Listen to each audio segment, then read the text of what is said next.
اس کے حساب سے سزا و جزا ہوگی۔ مگر کچھ لوگوں کو نام اعمال کیونکہ نور ہوں گے، وہ نیکیوں والا پلڑا ہمیشہ اوپر اٹھ جائے گا، کیونکہ نور اوپر کو اٹھتا ہے۔ تو اس حدیث پاک کے اندر جو چیز بیان کی ہے وہ یہ کہ حضور صلی اللہ علیہ وسلم نے فرمایا کہ قیامت کے دن حساب لیا جائے گا مگر وہ ہلاک ہو جائے گا۔ عرض کی یا رسول اللہ، اللہ تو فرماتا ہے وہ بڑا آسان ہوگا۔ فرمایا وہ جو آسانی کی بات ہے وہ تو پیشی ہے، وہ صرف پیشی ہے، جس سے جرا ہو گئی، جس سے مکمل حساب ہو گیا وہ ہلاک ہو جائے گا۔ اس سے آگے جو حدیث پاک لائے ہیں اسی باب میں، حضرت عدی بن حاتم کہ حضور صلی اللہ علیہ وسلم نے فرمایا نہیں ہے تم میں سے کوئی مگر اس کا رب کلام کرے گا، اس کے اور رب کے درمیان نہ تو کوئی ترجمان ہوگا نہ ہی کوئی پردہ ہوگا، اور اس کے لیے آڑ ہو تو وہ اپنے دائیں دیکھے گا تو نہ دیکھے گا مگر وہی جو آگے بھیجے ہوئے عمل ہوں گے۔ یہ ہے وہ بات کہ ہر کسی کو قیامت کے دن اللہ کا دیدار ہوگا مگر اس کی صورتیں مختلف ہوں گی۔ اللہ ہم کلام تو ہوگا مگر اس کی صورتیں مختلف ہوگی۔ جب اللہ اپنے نیک بندوں سے ہم کلام ہوگا تو وہ بشکل رحمت ہوگا، اس کے رحمت کا دیدار ہوگا، اور جب بدکاروں سے، گناہ گاروں سے، دوزخیوں سے اللہ ہم کلام ہوگا پھر وہ غضب اور قہر کے ساتھ ہوگا۔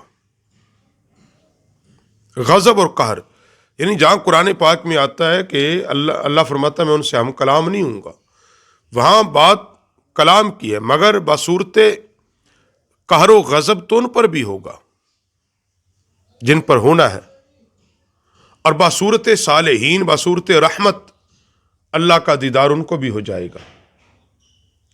تو یہ وہ نبی علیہ السلام نے فرمایا کہ اس کا اور رب کا ہم کلام اللہ اس سے کرے گا مگر اس کے درمیان اور اللہ کے درمیان کوئی پردہ نہیں ہوگا۔ قیامت کے دن، قیامت کے دن کوئی پردہ نہیں ہوگا، کوئی ترجمان نہیں ہوگا، وہاں صرف یہی ہوگا کہ جو نیک ہوں گے، صالحین ہوں گے، اللہ کی رحمت ان پہ برس رہی ہوگی، اللہ کی رحمت کی صورت میں ان سے اللہ ہم کلام ہوگا۔ جو بدکار ہوں گے قہر و غضب کی صورت میں ہوگا۔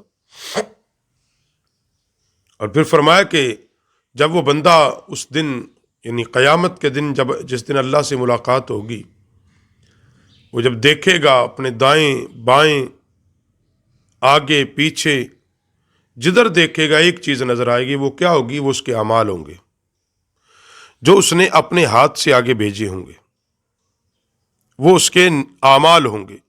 اب وہ جیسے اعمال اس نے دنیا میں کیے ہوں گے وہ اعمال وہاں دیکھ لے گا۔ نیک ہوں گے، یوں کہہ لیں کہ درمیان میں عامل ہوگا اور اس کے ارد گرد اس کے اعمال ہوں گے۔ جس نے اچھے اعمال کیے، نیک اعمال کیے، روزہ رکھا، نماز پڑھی، صدقہ دیا، پڑوسیوں کے حق کو قائم رکھا، جس نے اعمال اچھے کیے اس کو اچھی چیزیں نظر آ جائیں گی۔ جس کے اعمال ہی بد ہوئے، زنا ہے، چغل خوری ہے، غیبت ہے، بدکاری ہے، دھوکہ ہے، فراڈ ہے، مال حرام ہے، تو جب وہ بندہ اپنے رب سے ہم کلام ہوگا تو اس کو آگے پیچھے دائیں بائیں جو چیزیں نظر آئیں گی وہ اس کا عمل ہوگا، اس کے اعمال ہوں گے۔ اور اسی لیے نبی کریم صلی اللہ علیہ وسلم نے فرمایا کہ جب اعمال برے ہوں گے تو پھر وہ اپنے آگے پیچھے جہاں بھی دیکھے گا تو آگ کے سوا پھر کچھ نہیں دیکھے گا، اور اس آگ سے اللہ کے نبی نے بچنے کا حکم دیا۔ کیسے دیا؟ فرمایا اگرچہ کھجور کی ایک کاش بھی صدقہ کرنی پڑے وہ صدقہ کرو، کیونکہ صدقہ جہنم کی آگ کو بجھاتا ہے۔ تمہیں تھوڑا سا بھی کچھ صدقہ کرنا پڑے وہ لازمی طور پہ صدقہ کر دو، چاہے کھجور کی ایک گٹھلی ہی کیوں نہ میسر ہو، چاہے کھجور کی ایک چھال ہی کیوں نہ میسر ہو، یا ایک کھجور ہی کیوں نہ میسر ہو، تو آگ کو اپنے سے دور کرو۔ کس کے ذریعے؟ صدقہ کے ذریعے، اللہ کی راہ میں خرچ کرنے کے ذریعے۔ تو ان دو احادیث کا خلاصہ کلام جو آج نکلا وہ یہ ہے کہ قیامت کے دن جو حساب کتاب ہوگا وہ برحق ہے، اور وہاں انسان کے پاس انسان جس چیز کو دیکھے گا، اللہ کا دیدار جو نصیب ہوگا، وہ اس کے عمل کی بدولت ہے۔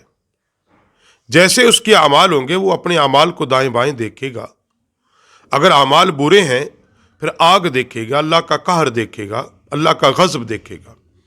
اعمال نیک ہیں، اعمال صالح ہیں، اعمال اچھے ہیں، وہاں اللہ کی رحمت ہوگی، اس کا دیدار ہوگا، اس کا فضل ہوگا، اس کا کرم ہوگا، اس کی رحمت ہوگی۔